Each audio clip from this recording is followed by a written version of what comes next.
people talk about how you shouldn't have your phones with you in bed. Yeah. It's an intimate time, like when you're married and with kids. It's Shawn and I's only time together alone. Yeah. We did this whole episode on intimacy. It's like the goal there is just to foster connection. Have a conversation where you're not looking at your phone. Yeah. Right. Yeah. It's been so fun to have you guys here. We've known each other, for like 6 weeks maybe? Yeah. Mm-hmm. But immediately, I mean, Joey walks in the room, and you're like, okay, I can hang with this guy. I'm not going to lie. If you show up for a sauna session, it says a lot about you. Yeah. And I have kind of learned whoever partakes is part of the crew. So I was impressed. My wife, Andrew and I when we talked the other day, you were on speaker, my wife could hear in the room over, and we're just immediately just, making fun of each other and back and forth. And I hung up and I said to my wife, I was like, how I kind of have a type. And she goes, yeah, I go, Andrew's my type. Yeah. It's just, when you can immediately start making fun of, that is my criteria. When you can immediately start making fun of the other person, that's my type. That's great. We may talk about this a little bit, but Joey and I were friends, but we weren't best friends. But he was the first guy I called when I had this idea, because I knew he had that magnetic personality, and I knew he would light up a room and connect it, and it was just a good, he's a lot taller than I am, long hair, and I'm height challenged with no hair, and just made for a good combo. Yeah, it was just Heath has this, like, again, we say, like, when he had this idea when we went to lunch, I still don't think he was asking me to be part of it. Like, I just wanted, and I was just like, yeah, okay, I'll do it. And it's like, oh, I didn't ask that, but he has just wanted some feedback. He just has a very easy way of, like, anything like Heath says, like, you believe. You're like, oh, okay, yeah, I believe that. I'm on board with that, and I'm emotionally just up and down. Heath was gone with his family for 3 weeks in Australia last month, and about 10 days in, I was just being grumpy. And my wife was like, what's wrong with you? I was like, I don't know, I'm just down. And she goes, I know, Heath's gone. And I was like, that's why. I'm just sad. Dang. Well, here's what I love. And it's been kind of a challenge that I've assumed recently, where I really believe that every person is placed here for a purpose and for a reason at this time. And I think that when you remove some of these layers or hurdles or obstacles, whether that be like insecurities or self-doubt or whatever restraints, including distraction, and you dial in on intentionality and give the person or a family or a relationship space to grow and to blossom, beautiful things can happen. So, like, you saw this potential in Joey. Like, man, if I could give him space to do what he does and be in a room with other people, like, he's magnetic. He can make plays. He can connect and share this mission, right? Which is what I love about what you've built with RO. The tagline of the company is the Intentionality Company. Is that right? Yeah. The Intentionality Company. We got a bunch of taglines. That's our current favorite. But yeah, Intentionality Company. It's great. I want to start with the product because I think that's going to be the most novel thing, one of the most novel things about the conversation, and then almost backlog and fill in the issue for why this is so necessary, because I think maybe some people are familiar with the statistics, but here in front of us, if you're watching on YouTube, is a beautiful looking box. What do we have? Like Egyptian bamboo here with like maybe like a 1,000 thread silk cotton surrounding this. We like to say it's wife approved. Wife approved. It is wife approved. I mean, I saw it on your counter. That must mean that I have a feeling that you've tried to put a lot of ugly things out in the house, and Sean vetoes a bunch of them. Always. Is that right? Yes. Oh man. No, it is very aesthetically pleasing. I was impressed. Well, thank you. It looks like a speaker, I think. But what does this box represent beyond just looking good? What does it do? Well, let me start with a story, actually. So a lot of what's in this business has been a result of my personal failures, Joey's personal failures as husbands, as men, as fathers. And one day I kind of woke up and I, my kids now are a bit older, about to go off to college, and they were middle school at the time. And I thought, gosh, if they do what I've done with my device, this is going to be a train wreck. Mm-hmm. So that led me down the path of, all right, how can we actually solve this? We can try to be more disciplined. Sure, we can put our phone down, but that had not worked for me anyway. So then I thought, all right, well, there's got to be something. There's got to be some technology someone's developed. So I started looking at apps that were created. And I just realized pretty quickly that you can't build a solution inside of the problem itself. So I thought there's got to be a place, like we have a place for everything else in our lives, right? We know where to put our car, our silverware, our clothes, but we don't know where to put our phones. Mm-hmm. And because of that, we pop it in our back pocket or we lay it on the table. And science has caught up with us. Science says, hey, if that phone is within, a distance where you can see it and it's not out of sight, you're going to use it. And if you don't use it, you're going to be thinking about using it. It actually equates. They actually say it equates to usage when your phone is out because you're anticipating something on there. So you're actually using it even when it's just in front of you. Yeah. The distraction is there. You're interacting with it. Yeah. So I took, where this started actually, I took a shampoo box, which if you're watching on YouTube, I have no hair. So it's my wife's shampoo box. I cut a hole in the back. I pulled some cords through and I thought, I just want to see if a visual cue that sits on our counter would become the place we put our phones. And it did, but there was no reward. There was no way to create the habit loop, as we call it. I was going to write down what I did, with a little journal beside, and I did that for maybe 2 sessions before that was too much friction. So I thought, okay, there is something to a place. It needs to be a prettier place, can't be a box. So then we created this, what I call like a cigar box. We put a little Bluetooth beacon in the bottom. We built an app, and we started testing that with families. And we learned a couple things. One is having a visual cue matters, like walking in the door and seeing something that says, that's the place where I need to put my phone so I can be intentional or do the things that are most important. And the second was we would ask people, say, how do you feel?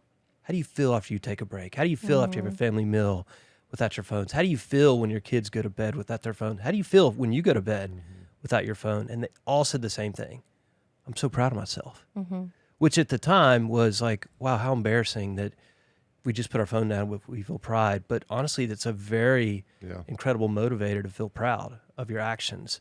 So that was kind of our aha moment to say like, hey, let's pursue this. Now, at that point, we knew it had to be beautiful, right? So we started working with designers and said like, this has to fit into home decor because it needs to be out in the open. It needs to be, present, but also, fade away in a way so that it can become part of a family's routine and ritual. So your original question, it kind of becomes the symbol of your family's values. Yeah.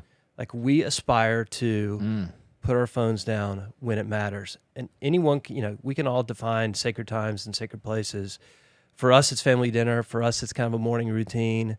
For us, it may be an extended period on a weekend. It's not all the we're pro phone. We love phones. I'm keeping my phone, but there are times when it just doesn't make sense to have it within arm's reach. I think the other thing, and it represents even beyond, hey, we put our phones down. What it represents is what we hear from people, from members of RO. They just say we are present. That represents we're a present family. And whether that's actually true or not, you become more like the person that you identify yourself as. And so if you say we are present, well, you become more like a present person when you identify yourself that way. And this thing sitting out there reminding you all the time, it's a really powerful motivator. And yes, it does. The habit loop begins with the visual cue, like Heath said. And so it will remind you to put your phone down. But even more, even if you're not using it, it just says we're present. We've invested in this for our family, and we're together. This is what's important to us. So it is a box. It does have charging cords in there. So people talk about how you shouldn't have your phones with you in bed. Yeah. It's an intimate time, like when you're married and with kids. It's Shawn and I's only time together alone. And by intimacy, we did this whole episode on intimacy. It's like the goal there is just to foster connection, like whatever that looks like, in whatever relationship. Have a conversation where you're not looking at your phone. Yeah, Right. Yeah. And needless to say, all like the physiological, like don't look at the blue screen and all those things. It does cost money, and you alluded to it, but the RO box in our household has served 3 purposes. One is the visual cue that Heath discussed, where it's like sitting on your countertop and it's like, oh yeah, I'm going to put my phone up for a half hour, 15 minutes, and let me just go be with Drew or Jet or go play with Hot Wheels with whatever it is. Visual cue. It's also, because it costs money, this is a kind of new concept to me, but like where you invest your resources, time and money, the like the habits follow that, Yeah. right? It's like, hey, I'm gonna spend an hour a week on fantasy football. It's like your love and passion for that will follow. It's like, Yeah. to know is to love, and like to invest is to love. And so the investment has been a reminder that this means something to us, Yeah. and let's use it.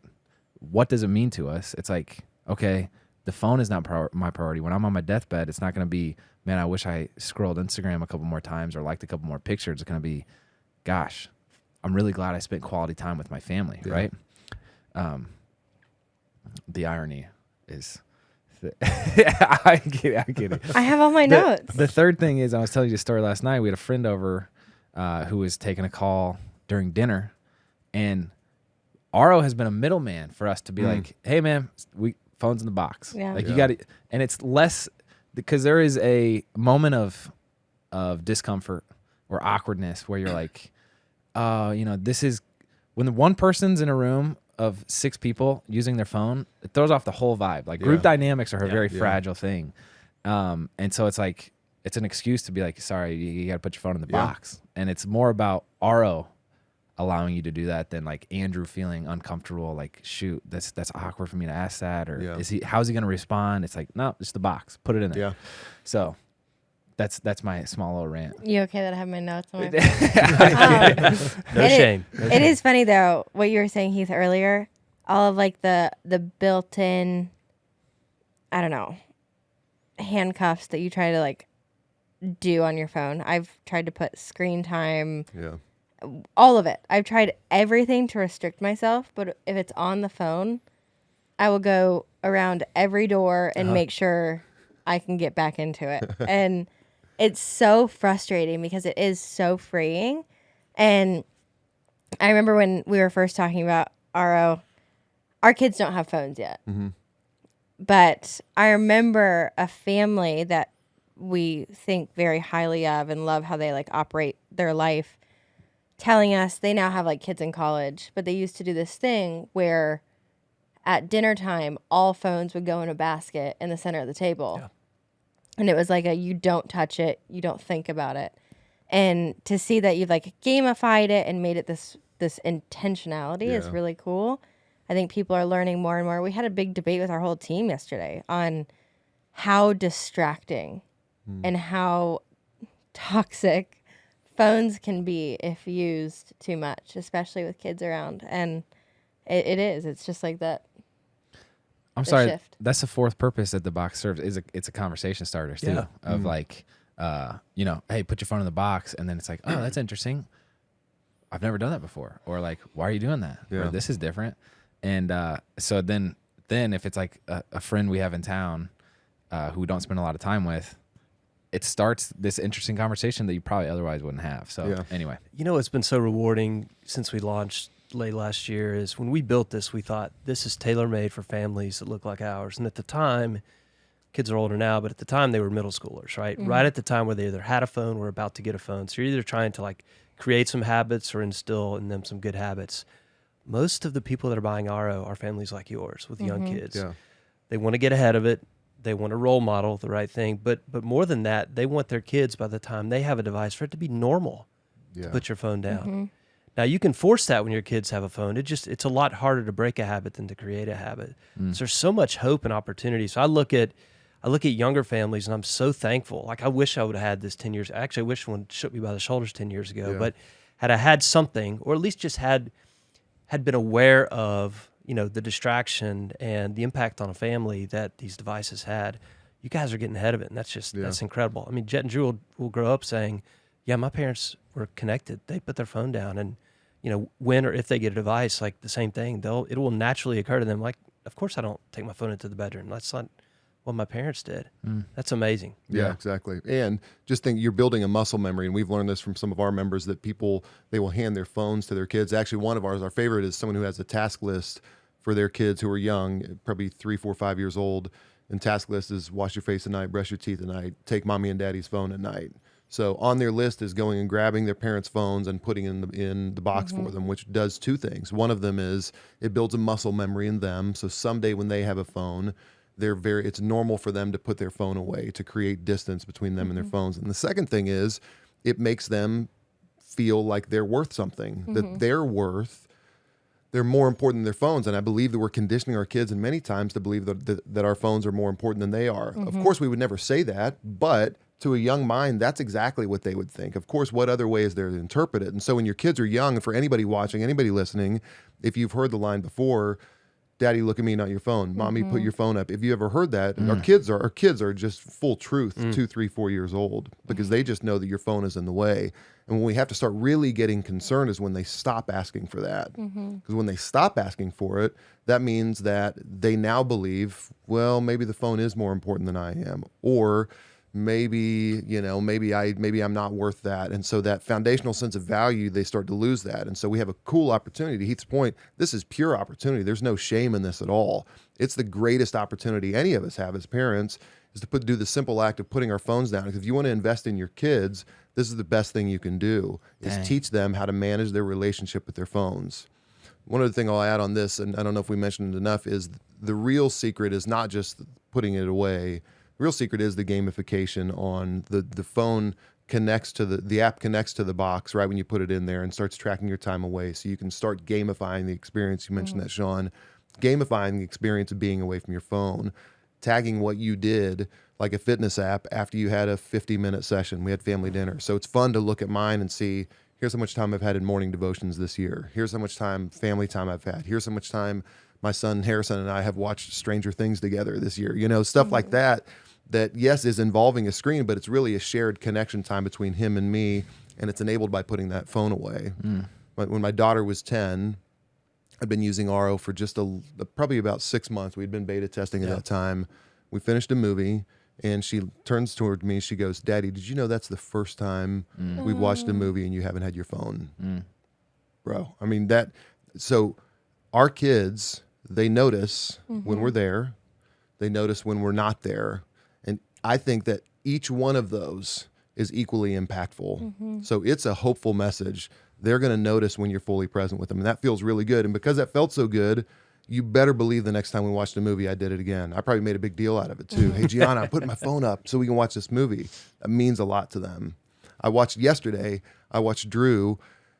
You said, "Hey, Drew, do you want to go on a date?" And your 3-year-old, she's jumping up and down saying, "I'm going on a date, I'm going on a date, I'm going on a date." What a freaking cool thing. And you just say, and imagine you go next level with that and say, "Hey, will you put Daddy's phone over here? I want to be with you. I want to be with you." What a cool thing you can do. And you had an opportunity, because there was a moment when we were going to run another session at the sauna, and we asked, and you said, I think I'm going to stay right here. Yeah. And you had that moment of opportunity to go hang with the boys or hang with your daughter, right? And it's those little moments where, I mean, maybe there wouldn't have been a date had you said, "Let's just go sit here for 15 more minutes." So good on you. We, well, one, you mentioned how honest the young kids can be. Yeah. "Daddy, can you put your phone up?" Yeah. When we first met, we talked about like that honesty and that candidness kind of goes away, especially in a marriage relationship where, hey, maybe I'm on my phone. Sean's most of the time probably not going to say anything. It's like, she's tired too and could lead to an argument. Like, he'll just do his thing. But just thinking about how can you increase the probability that there be a deepened relationship? Yeah. And when kids go down and I come downstairs and Sean's on her phone, like I just put Jet down and the first thing I see is Sean on her phone when I walk downstairs. Then I'm like, okay, well, I'll pull out my phone. And then she puts hers down. She sees me on my phone. Yeah. And then she picks hers back up and I put mine down and it's like missed. And I just think like, dang, let's increase the probability that I can get to know her better. Right. We also had the opportunity to speak to the University of Georgia tennis team was that this week or last week? Anyway, I don't know. Our life is wild. I was reflecting on just my athletic career and Sean's athletic career. She's a story where a lot of Olympic gymnasts will train 40 hours a week, right? Sean trained 20 hours a week. I was thinking about my time at Vanderbilt where we're on a roll. We were beating UT, Tennessee, all these different teams. That's just a little subtle dig there. I like that. that. Notice that was real, just a little I shouldn't bit. have worn the Vol shirt yesterday. Where we were really good, and then contrasting that with where we were really bad. And we were investing the same amount of time when we were good and when we were bad, but the quality of that time was different, right? Wow. And so one of the things I was just sharing with the University of Georgia team is like, you're gonna be there. You're gonna be in the facility working out. You're gonna be out on the courts hitting balls, but how intentional and present you are makes all the difference. You know what I'm saying? And so that's where it's going to be the same amount of, it could be the same amount of time that you're spending whatever with your kids, but the quality makes all the difference. Or you could, whether it's if it's working out, like we've all been to the gym and someone walking around on their phone and they're there for like 3 hours and it's like, I haven't actually seen you do any exercise, but it's like, it doesn't take any more time to do things excellently, right? Yeah. To be an excellent father, to be an excellent husband. It can actually take less time if you're more strategic with it, more intentional with it, you know? Man, it's so true. You think about, so there's a study that came out to me that was shocking, and is from the Gottman Institute, and it talked about 86% of couples who were successful, they turn towards their partner's bids for emotional connection 86% of the time. When couples who don't make it, who get divorced, turn towards those subtle bids for connection 33% of the time. And I think, to your point, to your example, I think we're throwing out subtle bids all the time. It requires a lot of vulnerability to actually be very direct and say, I need a date night with you. You know what I mean? It's almost like, that's almost like telling somebody what you want for Christmas instead of them thinking about it on their own. You know what I mean? And so we're throwing out these subtle bids for connection, and we're going to miss those again and again and again and again if we're not paying attention. We're physically unable and emotionally unable to turn towards those things that our partner's throwing out to us. So an example could be something like Shawn was just saying, like, God, I need to get out of the house. That may just mean, hey, let's go on a date night. Or it could be something even more subtle than that. Or it could be, for me, I need, to get smacked over the head. It could be very overt. When are you going to take me on a date night? Kristen could say to me. And so if I'm not, and that would be easy if I'm here, be like, oh, you know what I mean? It's just easy when you're looking down, you're looking at your phone to miss those things. And so we have to be constantly aware for those things that are so important to us. And you're right, Andrew. I don't care how this impacts, this is maybe a little bit of hyperbole. I don't really care how this impacts somebody's screen time report on Sundays. But what we are looking for are those moments and those spaces. Family dinner's got to be sacred. My kids, sleeping at night, they don't need to have their phones there. It needs to be an RO. Those sorts of things are very, very sacred. And it's those little things, those little moments that justify the monotony, the minutia, the tough times when you have that great connection. You have an ice cream date for 30 minutes with Drew, or I talk with my son, we watch Stranger Things for an hour, or, my daughter and I go on a walk, or whatever that is. And it doesn't have to be these crazy big ethereal things. It could just be those small mundane moments. And another thing is, you never know when that moment's going to arise. So quality time only comes from quantity time. That's from a friend of ours, Billy Phoenix, who says that. So that quantity time, those moments will open themselves up. We call them these little moments of RO. RO means to notice or to turn towards. And when those moments pop up, you want to be ready for that moment with your kids, with your spouse, and you just have to be prepped, and you just can't be that. You can't be there. You can't be ready for that when we're staring down at our phones. Well, and I feel like too, we live in a world where like modern technology it's moving at a very rapid pace. New things are coming out every day, how to like optimize your life and make it better and easier. And I feel like the big trend that we've noticed with couples and families is they either go one direction. They either go all in technology, or they cut every single piece of it out. And they're like, I cannot figure out a healthy boundary within either. And I don't think we're going to live in a world where all technology goes away. We're just not doing it. And we're also not going to go back to old times where Agreed. We're living, So finding solutions to actually implement boundaries within your life that allow for quality time again. And that take your kids away from phones and screens and distractions and other people's opinions, I think is really smart and really healthy, because people ask us every day, how do you balance work and whatever, your kids? And it's like, we don't know. We're still learning. There's so many different things out there that can consume you. I think this is just genius. It's so simple. It's crazy simple. It's comical how It is. simple it is. You want me to put my phone in a box. Yeah. And it's so funny too how many people would respond like, oh, I don't need to do that. Yeah. It's It's like, no, you do. Yeah. And it's shocking the difference that it makes. But yeah, I just think it's one of the first things, it's one of the first solutions I've ever seen that is so simple it's comical, Yeah. but yet needed by so many people in a world that's just moving too fast. I want to talk to husbands and wives for a second, because I completely agree. And it's funny, we started a technology company to solve a technology problem. So we agree. We're not going back to flip phones or a phone in the wall. But as I had started this journey, as we had started this journey, I started to feel the tension around, how I was interacting with my phone. And my wife would always say, Heath, you're here, but you're not here. Like, you're not in the room with me. You may physically be here, but you're not there. So one night we're out on a date, and this was the aha moment for me. And we're sitting at dinner, and normally I'd have my phone up, waiting for the all-important call or email. Sometimes I'd flip it over, but if it's still there, I'm still disengaged. I slid it across the table, and she kind of looked at me like, what are you doing? I said, I want you to put that in your purse. I don't even want to think about it. She kind of sat up. I can assure you it was a very different date night than we normally had. And I say that because there are 2 articles published in the last 2 days, one in the New York Times and another in another periodical, that talked about intimacy and the levels of intimacy that couples have when they put their phone away. And more importantly, the lack of intimacy they have. And by intimacy, I mean actual sex, right? Like we now have studies that say you are going to be less intimate the more you use your phone.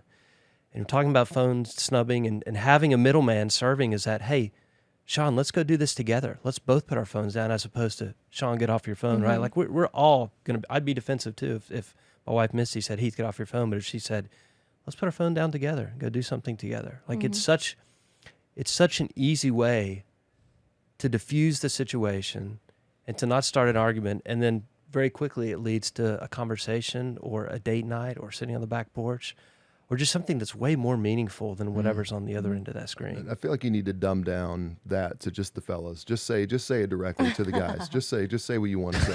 Here, say it.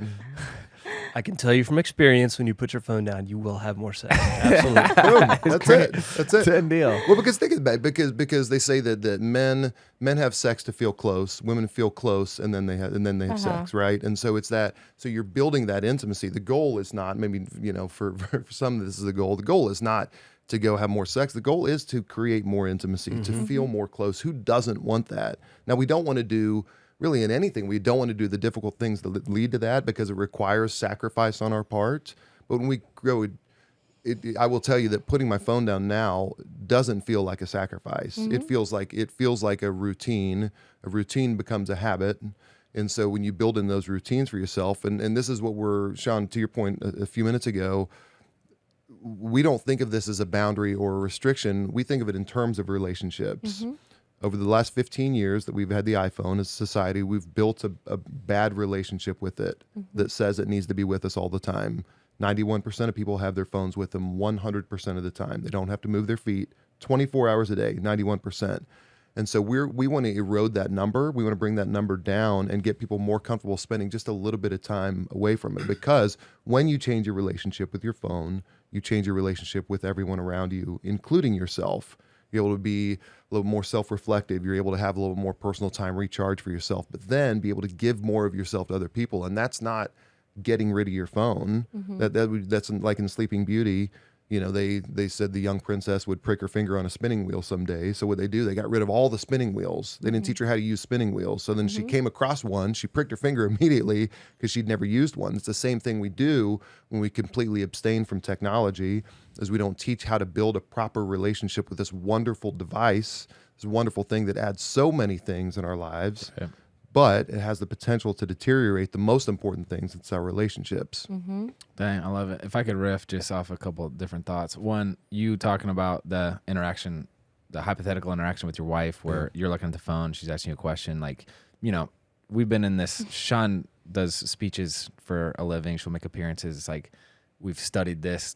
We all know that body language makes a huge difference. And so if Shawn asks me a question and I say, I'm looking at my phone, and she's just interacting, I'm missing all these different cues of like what she's communicating. An argument starts immediately. I'm like, excuse me. Yeah, Shawn fortunately has very little patience for I have very little patience for phones. But it's like you're communicating more through your body language. And if you're looking at your phone, you're missing someone's body language Yeah. that they're communicating, right?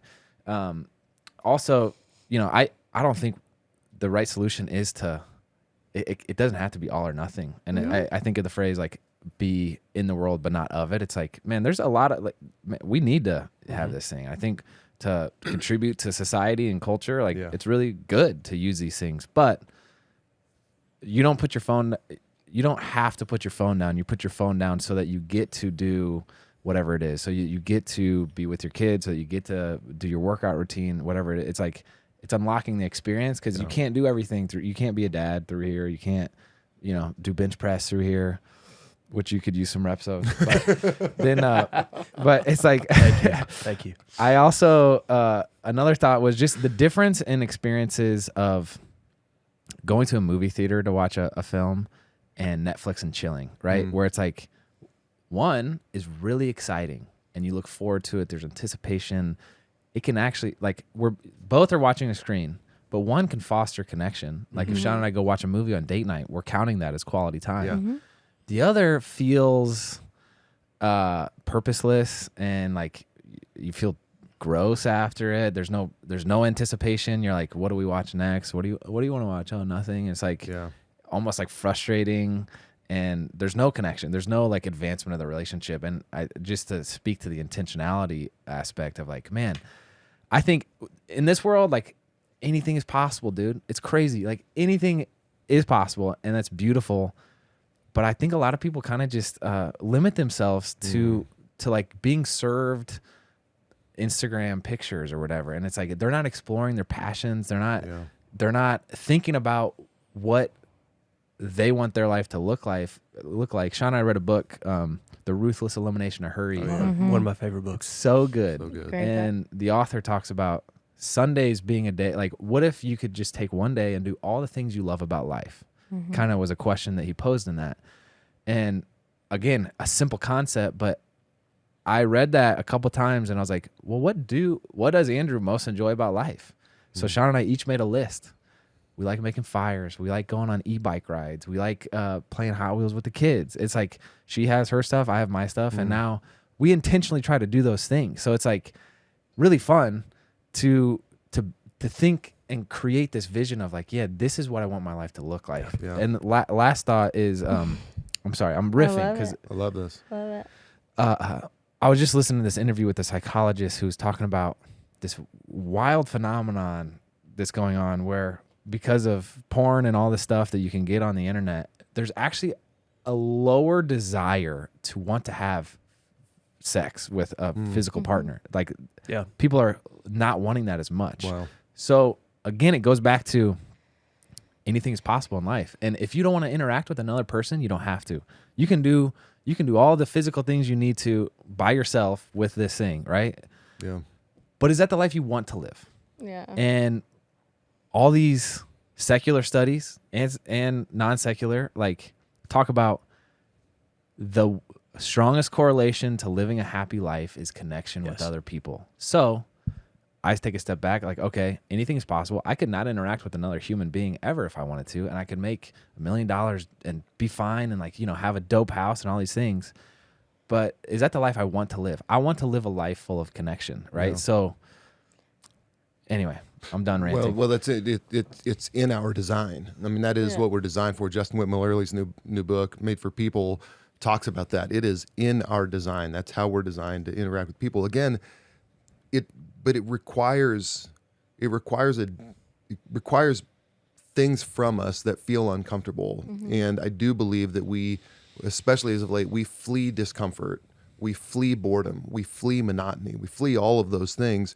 Maybe in the same way that you could eat, it would be easy to eat ice cream for dinner every night instead of chicken breast and broccoli. But that probably tastes good, and it probably is a little bit more expedient, but it's not the thing that's good for you in the long term. It goes against the design of how your body should work and how your physical body needs to the nutrients and things it needs. So I totally agree with you. I mean, we all kind of know that, but it does require something of us. It does require some sacrifice on our parts. Justin in his book talks about if you want to, building friendships, especially adult friendships can be hard, and it requires you to say something very uncomfortable, like, "Hey, Yeah. would you like to be friends?" You know what I mean? Yes. That feels I would uncomfortable.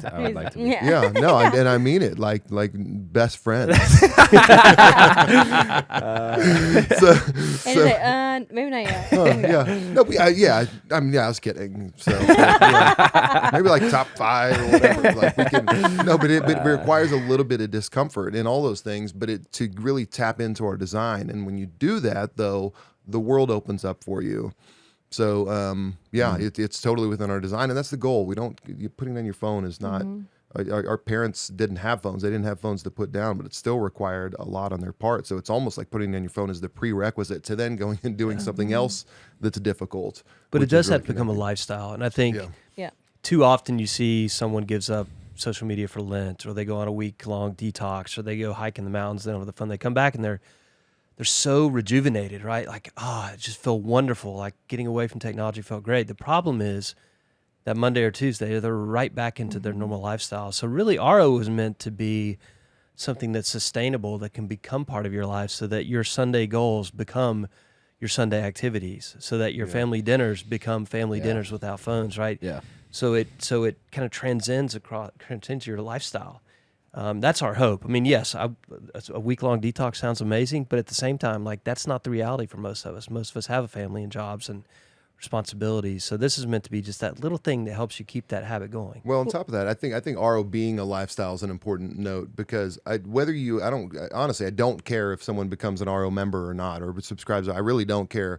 What I do want is people to embed that lifestyle of notice in their lives. If you can do it by putting your phone in your drawer, please do that. If you can do it by having your kid go hide it from you, it doesn't matter to me. Our goal and our mission is to help people just go experience that life without those distractions and interruptions. So that lifestyle of notice is really what we're hoping for, whether it's with RO or not. Something Andrew and I have talked about a lot lately is discipline, and how we all tend to lack it, Yeah. but we think we don't. I feel like a huge flaw in a lot of people is if you were to ask them, kind of like we talked about, can you go a date without your phone? They're like, yeah, no problem. Can you do that 2 days in a row? Yeah, no problem. Can you detox for a week? Sure. But when you're talking about for the rest of your life, can you go 5 hours a day with it intentionally being somewhere? People don't have that ability. Yeah. Yeah. And it takes so much more effort and intentionality and discipline than people realize. I mean, we've talked about it in the sense of like dieting and fads and trends. People are like, oh, I'm going to give up sugar for Lent. It's like, great. You're going to feel awesome and you're going to go straight back to it. Like it's not your life. Yeah. And unless you actively practice it, that goes back to the book, Ruthless Elimination of Hurry. It's like if you don't actively practice it every day and make it a part of your life, it will define your life. Yeah. Yeah. And you'll never get away from it. It's not possible. And Yeah. Yeah. It's so Yeah. true. And what will really compound that is if you don't have a conducive environment towards your goals. Yeah. So environment is always stronger than willpower. It So is. willpower will lose to environment every single time. So over time, to your point, I can do it for a couple days, but do you have a bunch of, you're trying to abstain from sugar? Yeah, you can do it for a week, but if you got a bunch of Cinnamon Toast Crunch in the pantry, like you're gonna crush some Cinnamon Toast you're Crunch going to at have a some week point. day and Yeah. that turns into a week and a week month. Yeah. It's just, yeah. Exactly. Yeah. And so if you don't have that environment that's conducive to that, James Clear says in Atomic Habits, he talks about most people think they're lazy, but they just lack a system. Yep. So if you have a clear system for what you want that is set up towards your goals, and you have the environment that supports it, then you're much more likely to be successful. Which is why we have a sauna. Well, honestly, Yeah. 95% of the reason I use the sauna is because you're sitting there face to face Yeah. with quality, intentional time. It's like, all right, well, this is a weird situation. We're gonna have some good conversation in Yeah. it. Well, this is a very strange tangent to be going down, but I feel like literally the RO box it just sparks so much conversation. Something Andrew and I started doing over a year ago was excuse me, sir. My bad. Wow. We started noticing that in the phase of life we're in, all of our friends are starting to have kids. And in having kids, they were getting very isolated. Their lifestyles were kind of taking them away from people. They were spending more and more time at home, where in the middle of the night, moms were just spending time on their phones, like all of these things. but they were feeling super isolated and alone. And we were a part of that. And we were noticing how easy it is in this phase of life to just lose community completely. Intentionality, good conversation. You just hibernate at home, especially after COVID. Yeah. So a year ago, we do these very, very elaborate meetings once a year where we look at every aspect of our life. We write it down. We see what we want to change, and we write it all out. It's a whole it's like a whole thing. And in that, we said that we missed our community and we missed our friends. Yeah. I didn't want to text them. I didn't want to call them. I don't want to FaceTime them. I want to be with them. And we started doing weekly game nights. If you guys are here tomorrow, our next one is tomorrow. Weekly? I thought it was monthly. Or monthly. Okay. Monthly game night. Weekly would be heavy lift. Weekly would be heavy. That'd be a lot. No.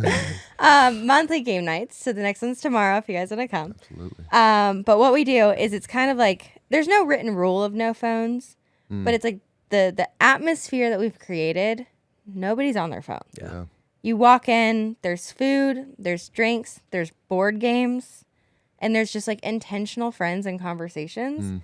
And it has changed. I don't want to be dramatic, but it has changed people's lives.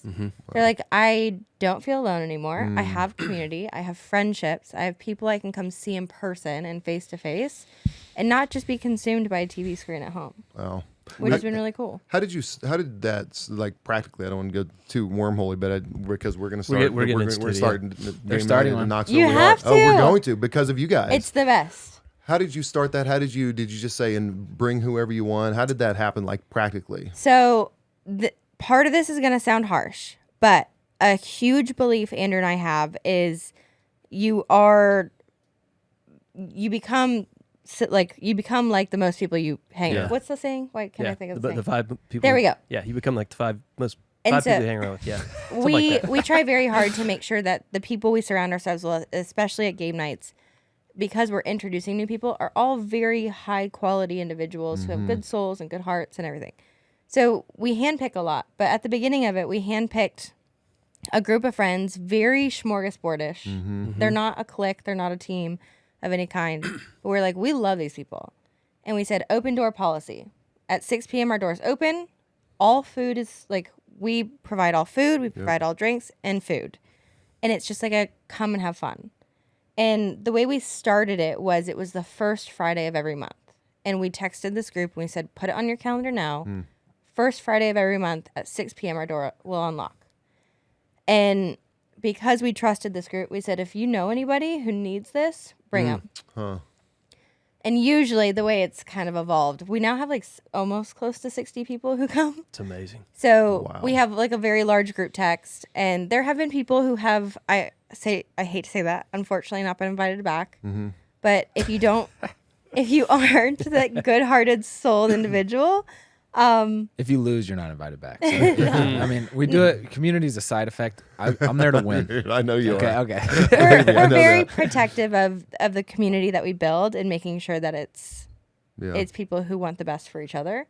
So, but it's truly open door. We trust everyone who comes. And can I back up a little more on that? Because we're also in a phase of life where we have young kids, and so it's so easy to not see anybody, right? Yes. And so a lot of our friends are in the same phase of life, and so we've just said once a month feels like a digestible cadence for everyone to get a babysitter, and let's just hang out together and have fun. Like we try to make it a really attractive experience for people, where it's like we have food there, we have the game and all like that. We kind of do the organization of it so people can just truly take a date night themselves almost. Try to remove any barrier to entry or excuse someone could have to not come. I don't have time to make something. I don't have whatever it is. We're like, it's all provided. You have no excuse.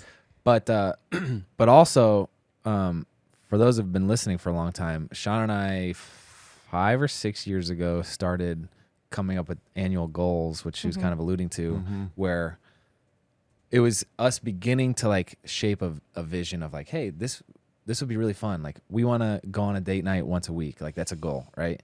And then you start writing these things down.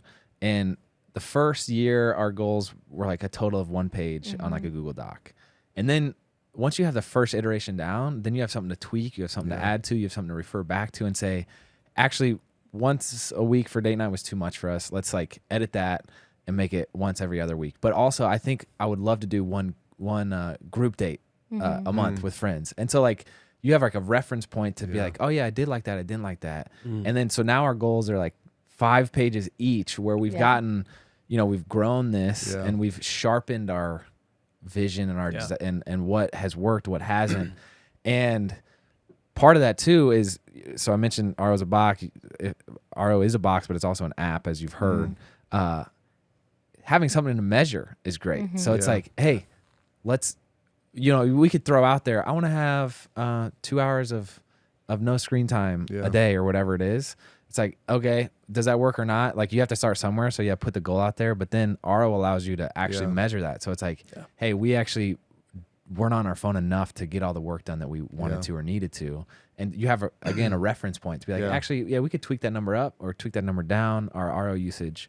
I'm going to continue to riff here. I have a lot of thoughts. The game night, one of the things that shaped that was we have a friend who's Jewish, has a family Shabbat every Friday night. Yeah. Grandpa, grandparents, it's like 4 generations of family get together in this house. They've been doing it for years. No one misses. How beautiful is that? Amazing. But one of the things the grandparents do is they hire a butler to serve food and to clean up the dishes. And I was like, wow, really? Like a butler? That seems super fancy and like high end. They're like, well, we're not like eating feasts, but my grandparents wanted to do this so that the focus could be each other and it doesn't have to be the meals. And it's like, again, going back to that intentionality, it's awesome. Well, we're also, and to add to that, so within our goals, because this was a thing that we started planning from over a year ago, and it was in our monthly or our yearly goals, we went all the way down to our finances and we said, what can we allot monthly to game night? Oh, wow. To kind of like invest into this community. And so we took this butler idea. We don't have a butler. But we have a friend who is a chef. And so with every game night, we put it on his calendar. He supplies food. He helps clean it up. And it's one of those things where like, especially for all the new moms there, you don't have to worry about your home. You don't have to worry, nothing. It's all taken care of so you can invest in each other, which has been really cool. I love that. Well, what's cool, it's not as if you began with that. It was more, let's open up our doors. We'll figure out, like people would be like, well, I need to have all this stuff. You don't have to highly produce it, right? I mean, it will evolve over time, but the key is just beginning, right? Yeah. There are times as a parent where I honestly feel sluggish and depleted. I mean, doesn't every parent? I'm sure other parents out there can relate. If you're a longtime listener, you might know that Andrew and I have been drinking AG1 for about 3 years, and it's our solution for everything. AG1 is just great, honestly. And when I started drinking AG1 daily, it really helped me start my morning off right and gave me the energy I needed to make it through an early morning workout, have quality time with the kids, and a full workday. That's because AG1 is a foundational nutrition supplement that supports your body's universal needs like gut optimization, stress management, and immune support. Since 2010, AG1 has led the future of foundational nutrition, continuously refining their formula to create a smarter, better way to elevate your baseline health. I can genuinely feel a difference in my overall health when I forget to take AG1 in the morning, and it's not good. Especially in the fall with cold and flu season, it's even more of a priority to drink it every single day before the kids are up, and the day gets crazy quick. I usually wake up, drink my AG1, get a workout in if I'm feeling up to it, and start the day. I love knowing that with every scoop of AG1, it includes digestive enzymes, B vitamins for energy, and immune support.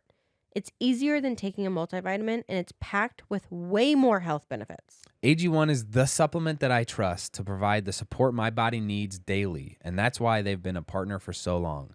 If you want to take ownership of your health, it starts with AG1. Try AG1 and get a free 1-year supply of vitamin D3K2 and 5 free AG1 travel packs with your first purchase. Go to drinkag1.com/couplethings. That's drinkag1.com/couplethings. Check it out. You mentioned that awkwardness of like having the intentional conversation, like let's be friends. Yeah. I've been fortunate to have a lot of mentors who are comfortable being awkward in that realm, and they'll be like, hey, where you at? Like, what's your monthly budget? Or how much money? And it's like really good questions where it's like, did you just ask me that? Yeah. But one of the things this morning I mentioned I have men's group, right? And there's a contract in place for the men's group. Everyone signs a contract. Everyone's wives sign a contract. this was a concept I got from my mentor who made us do the same thing. And I'll never forget how offended I was when he first gave me the contract. Was like, hey, I want to pour into your life, but in order for us to have this type of relationship, here's what I need from you. Yeah. And it's like, you're gonna read the books that I recommend you reading. You're gonna show up with notes. You're gonna show up on time. You're gonna like, your wife's gonna be on board. And I was like, Shawn, how many conversations do we have for like 4 months before like we signed it? And I was like, all right, it's a 1-year thing. It's once a month. Let's just see how it goes. And if we don't like it, we're not into it. But And then by the end of it, we were all in. I was like, the contract is so genius. because otherwise it's so easy to just be a group of guys who hopes to get together every Friday night and hopes to have quality time about a meaningful subject. So it's like, no, commit to it. And I feel the same way about Aro, where it's like, hey, it's a little like jarring. What you want me to buy a box and get an app so I can have less screen time? Well, yeah, I do, because it's a commitment, dude. Yeah. And it's like and I can tell you from experience, everything else does not work. Me too. And it's carrying out, like, so if you show up late or you don't read the book in our men's group, we have a penalty in our iteration where you have to run a mile in under 7 minutes. And so anyway, 4 a.m. So I unfortunately had to run a mile, and I was, out there trying to set a PR or whatever. And I was 3 laps in, and I was about to set a PR, and I was like way ahead of my time. And I was like, I think, it hurts. The 3rd, 4th lap hurt physically. And I was going, I was like, dude, I'm good. I'm on pace to like do this. I know I can break it. Maybe I should just quit because like this is uncomfortable. But I was like, no, it's actually about doing the thing as opposed to just like, no, like to Shawn's point, like, oh, I know I could use not use my phone for a day. Well, no, do it. Like you have to finish the mile and see the time on the clock. There's something tangible that needs to be had as a result of that. You know what I'm saying? Yes. Anyway, we can talk about this afterwards, but I also went through a mentoring experience just like that. It's probably the same program for a year. Signed the contract with my wife once a month, 3-4 hours. And I went through that as a mentee. The next year I led one. And so there were 15 guys across these 2 groups. You get to a month where you talk about priorities, right? Goal planning, all these things. And they ask the question, or mentor asks the question, what's the number one thing getting in the way of your priorities? Every single guy pulled out their phone. Every single guy. That was early on when I started thinking about this, because I said, aha, these are some of the best in terms of intentionality, and they're still struggling with it. So I think to your point, like no matter your kid's age, if you are a parent, you're starting to feel some tension around this. If you are married, you're starting to feel some tension around this. And you probably have tried things. I tried things. We all have drawers, baskets, cars. You can leave the phone anywhere, right? But I wasn't doing it. Yeah. Right? And I certainly wasn't getting rewarded or patted on the back for doing it. So I do think there's something to your point, like it's really simple. When we tell people we start a business where we ask people to put their phones in the box, they're like, and people pay for that? Like, well, yeah, it's a little bit more than that as we've discussed, but yeah, there's a real power in putting your phone down and committing to it. Well, we're used to paying money for things that help us achieve our goals. You can burn calories for free. You can do push-ups and you can run. Yet everybody belongs to a gym. We pay a lot of money for gyms, and you burn calories there too. Why? Because you're removing friction from doing something that's difficult. You have accountability, you have a programming, you have all the different things, you have community, all that stuff. So you're removing friction, and we pay money towards those things. And I think we're starting to realize how important this is for us to spend time away from our phones. And I think the hard thing for people is to acknowledge that it's hard. People, I should be able to do this on my own. Absolutely, you should. It's really hard. It's really hard. Yeah. These things are very captivating. They're awesome. They're great.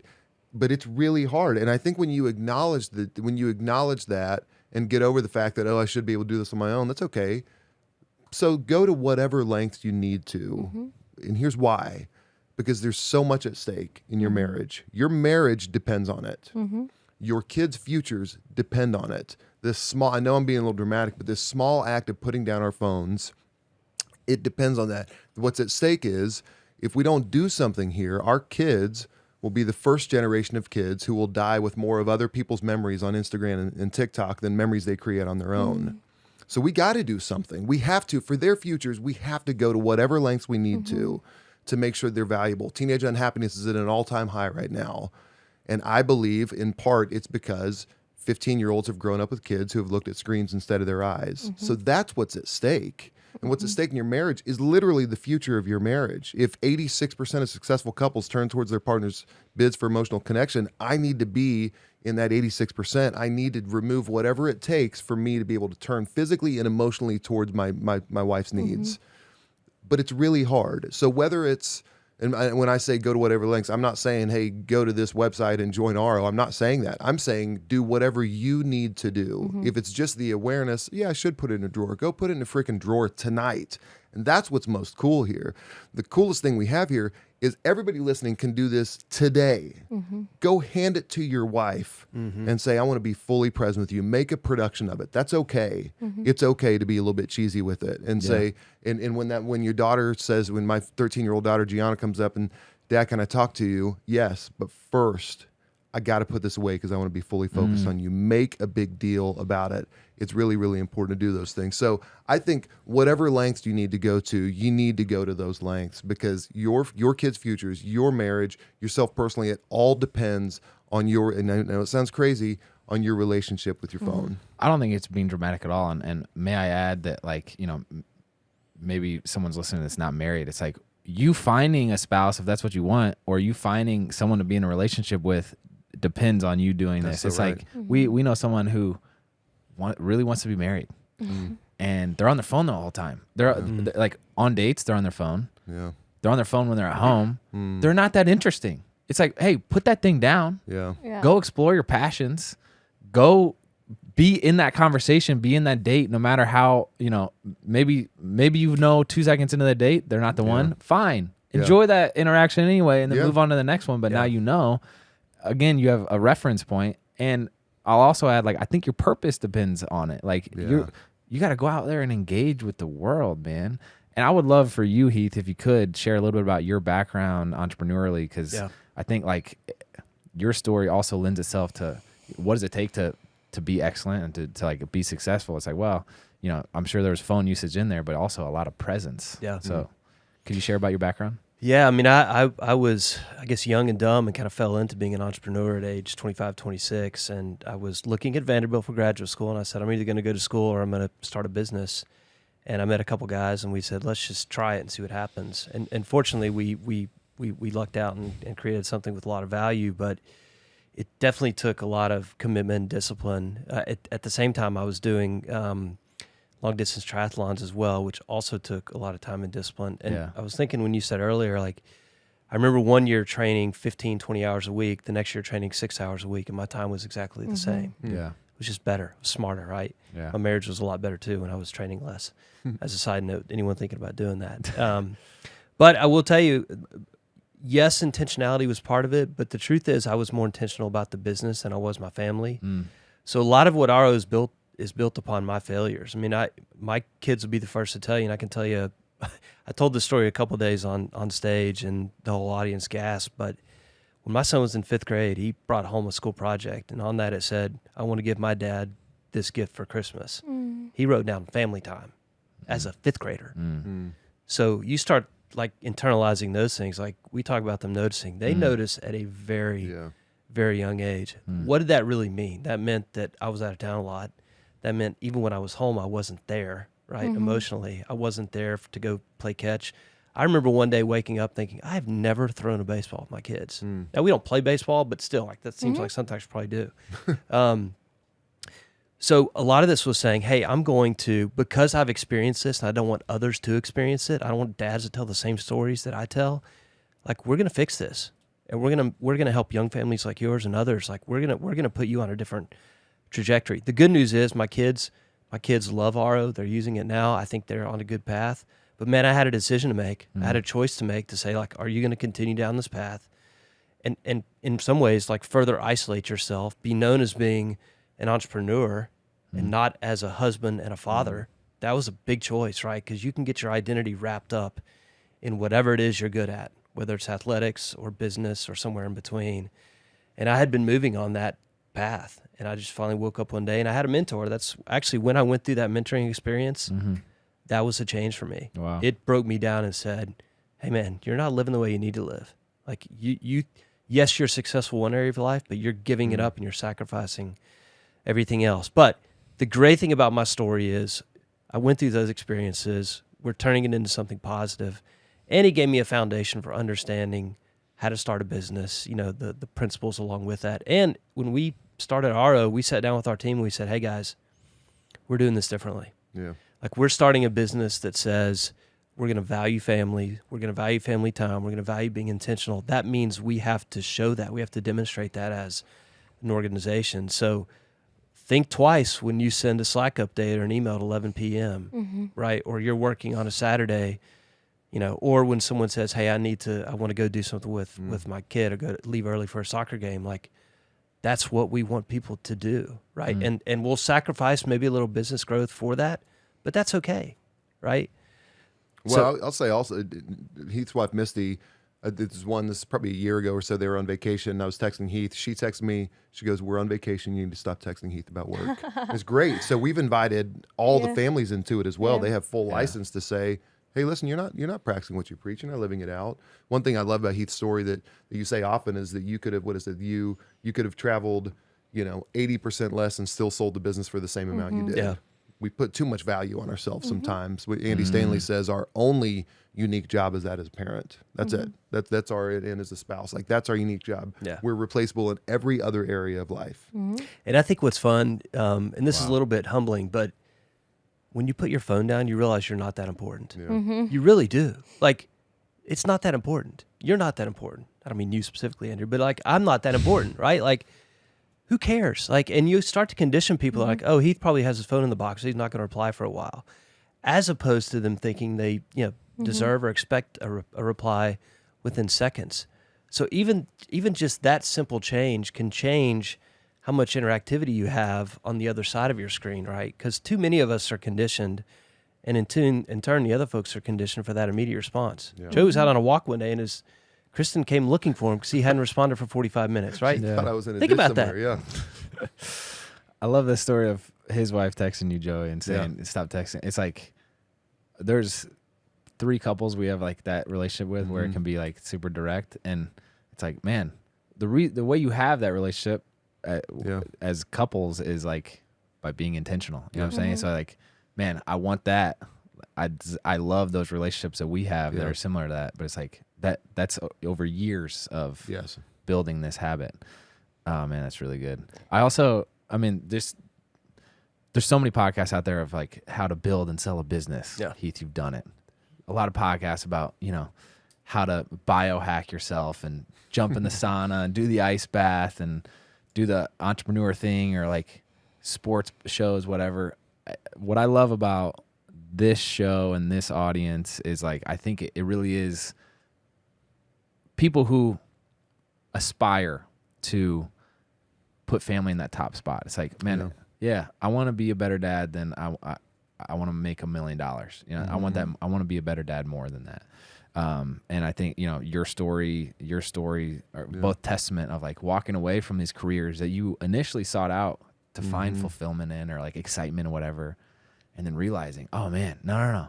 This is the good stuff. Like when I'm in the playroom with my kid, when they're 2, that's the good stuff. It's not like the check hitting the account. Freaking dang, no. Don't miss it. I interrupted you. It is the good stuff. It's so right. I get choked up hearing you say that. It's just, again, this picture of Drew, your 3-year-old daughter, jumping up and down saying, I'm going on a date with daddy. Man, oh man, that's the good stuff. That's better than anything. It is. We're trying.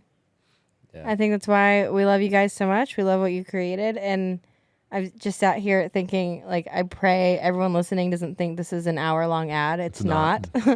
That's why we love the product so much as we love the mission behind it. Yeah. We love why you created this. It's what we stand for.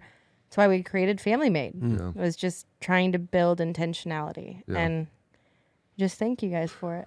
Well, one thing I want to add on is for people listening is about the two of you, and you two, everybody listening, are the real deal. I mean, the authenticity and the genuineness that you hear when you hear them speak is real. I mean, you go to dinner with them, they're asking the server's name, say what's your name, just like that personalization and social and kind and everything you hope Shawn and Andrew are, they are exactly that. And so it's I think it's important for people to hear that, because they probably see a persona and don't know what the reality is. The persona is the reality. You guys are the real deal. You are wonderful parents.